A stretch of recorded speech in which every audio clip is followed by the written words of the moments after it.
Yeni başlayan insanların ən böyük elədiyi səhv.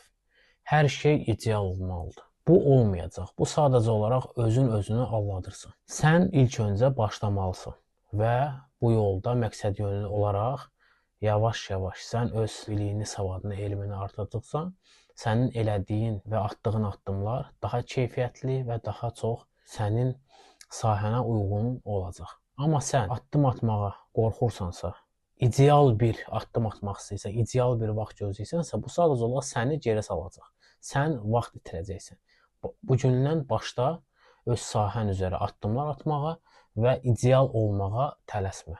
Bu yolda inşallah ki, yol qat etdikcə sənin elmin və təcrübən çoxalacaq və sənin hər atdığın addımlar maksimal dərəcədə keyfiyyətli və sənə daha çox uğur gətirən addımlar olacaq. Amma vaxt ilə bu olacaq, sırası olmayacaq. Özünü aldadma.